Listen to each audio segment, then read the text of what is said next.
আজকে আমি বানাবো কিভাবে খুব সহজে এগ ভেজিটেবল নুডলস দিয়ে 5 মিনিটে রোল তৈরি করা যায়। তার জন্য লাগবে 1 কাপ ময়দা, সামান্য নুন এবং কিছুটা রেগুলার যে কোনো অয়েল।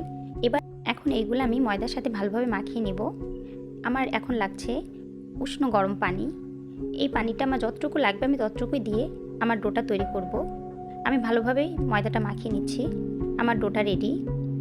এখন আমি একটি প্যানে 1 টিস্পুন তেল নিলাম। এর ভিতর আমার কেটে রাখা সবজিগুলো দিয়ে দিলাম। আমি এর ভিতর রেখেছি মটরশুঁটি, পেঁয়াজ পাতা, গাজর, বাঁধাকপি এবং ফুলকপি। আমি সবজিগুলোকে ভালোভাবে নাড়িয়ে নিচ্ছি। এরপর আমি সবজির ভিতর দিয়ে দিলাম সামান্য লবণ। লবণটা দেওয়ার পর আমি আবার সবজিগুলো নাড়িয়ে নিচ্ছি। এখন আমি সবজির ভিতর দিয়ে দেব কুচানো কাঁচামরিচ, পেঁয়াজ কুচিগুলো দেওয়ার পর আমি আবারও ভালোভাবে নাড়িয়ে নিলাম। এরপর আমি বয়েলড নুডলস দিয়ে দিচ্ছি, যে কোনো ব্র্যান্ডের নুডলস হতে পারে।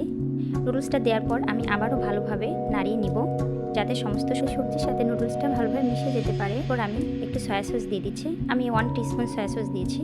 এটা দিলে আপনার নুডলসের টেস্ট এবং একটা স্মেল সুন্দর আসবে। তারপর আমি শসা কুচি দিয়ে দিলাম। শসা কুচি দেওয়ার পর আমি এবার ওতে টমেটো কুচি দিয়ে দিচ্ছি।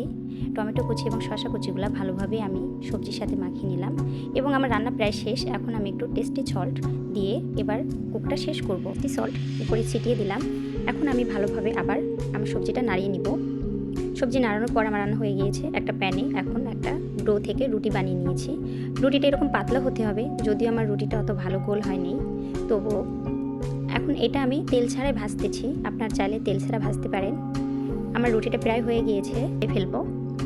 তোলার পর আমি আবার একটু প্যানে তেল দিয়ে দিলাম, 1 টিস্পুন তেল। এরপর ফ্যাটানো ডিমটা আমি ওর ভিতর দিয়ে দিলাম।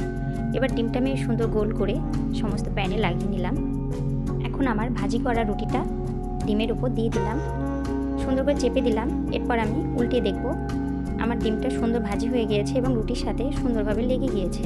এখন আমার এই ভাজিটা হয়ে গিয়েছে। এখন আমি আরেকটি রুটিও এভাবে ভাজি করব। এর জন্য এক প্যানে একটি রুটি দিয়ে দিলাম। এটা অতটা গোল হয় না, কিন্তু অনেক পাতলা হয়েছে। সবসময় রোলের রুটি একটু পাতলাই ভালো হয়। এবার এপিট ওপিট করে আমি ভালো করে ভাজি করে নিয়েছি। তারপরে সামান্য তেল দিলাম, আবার ফ্যাটানো ডিম দিয়ে দিলাম। ডিমটা আবারও সুন্দর করে গোল করে আমি প্যানে লাগিয়ে রাখলাম। তারপর আমার ভাজা রুটিটা দিয়ে দিলাম। আবারও আমি উল্টে দেখছি আমার রুটিটা এবং ডিমটা কত সুন্দর লেগে গিয়েছে। এখন এগ পরোটা পুরাটাই রেডি।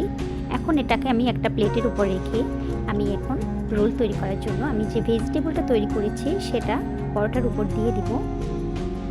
এবার আমি পুরাটাই ভেজিটেবল দিয়েছি। দেওয়া হয়ে যাওয়ার পর এখন আমি এর উপর একটু মেয়োনিজ দিয়ে দিব। মেয়োনিজ দেওয়া হয়ে গেলে আমি এখন এর উপর টমেটো সস দিয়ে দিব। টমেটো সস দিয়ে আমি তারপর এটা রোলের মতো করে সুন্দর করে ফোল্ড করব। আপনারা ভালো করে দেখে নিন আমি ঠিক কীভাবে এটা রোল করছি। আপনারাও ঠিক এভাবে চেষ্টা করবেন। প্রথমে 2 মাথা থেকে আমরা পুরোটাকে ভালোভাবে ভাঁজ করব, তারপর আমরা শুরু থেকে এটা রোল করব এবং যে টিস্যু পেপারের উপর আমি পরোটাটা রেখেছিলাম আর সেটা ভালো করে সুন্দর করে ওই রোলটার সাথে মুড়িয়ে নিব। এবং দেখুন কি সুন্দর হয়ে গেছে আমার এগ রোল পরোটা। ভিডিওটি ভালো লাগলে লাইক করুন, শেয়ার করুন এবং সাবস্ক্রাইব করুন।